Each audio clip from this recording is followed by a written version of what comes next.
themselves. Since being set up after the attacks of 9/11, a total of 779 detainees have been held at Guantanamo. Today, 164 people remain. Over half of them have been long cleared for release but remain locked up. A total of 6 people is currently under trial. Alleged prisoners of war brought here since 2002, removed from the battlefield of America's ever-expanding war on terror. It's both the policy of the U.S.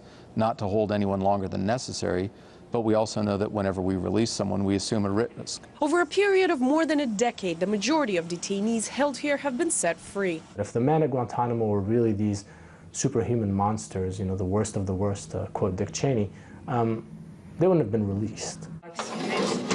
Most of those still kept locked up have not been charged and are being held indefinitely. What sort of a black hole of a limbo are we existing in where the President of the United States simply refuses to say they're innocent? But U.S. officials say the law of war reigns behind this barbed wire. The idea is that in a war, when you capture folks, you, as the capturing authority, are permitted to hold people during the duration of hostilities. When hostilities end, or if there's no longer any purpose, legitimate purpose to hold the men, they must be released. A tiny problem. The war on terror has no geographic borders, with men once held here repatriated to a wide array of countries. The rules that are applied in Guantanamo are only specific to Guantanamo. You couldn't even have a Guantanamo case heard on the U.S. mainland because it would be unconstitutional and illegal. The war on terror also has no end in sight, and national security is a popular excuse to simply ignore the law. Despite the rhetoric, it really isn't about national security or prisoners being so dangerous that they can't possibly be released. I mean, that can't be true. After being locked up, the legal process, if any, moves at a glacial pace. In 2012, 5 detainees were transferred. 2 had completed their military commission sentence.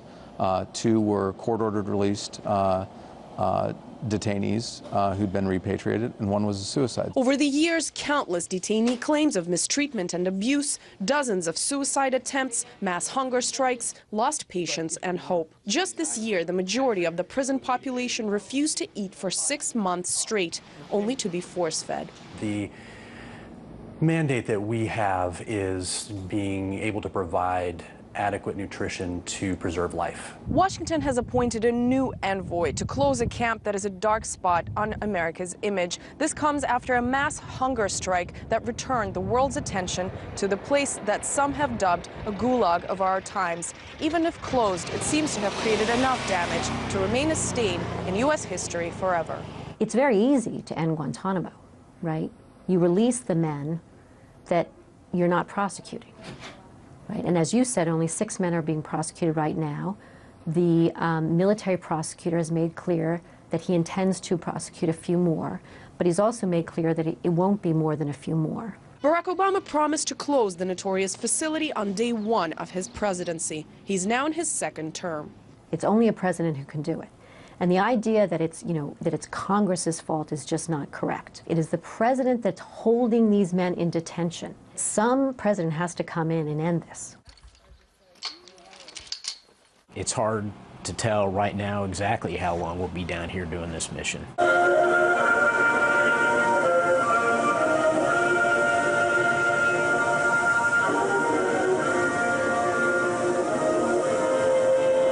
Anastasia Churkina, RT, Guantanamo Bay, Cuba.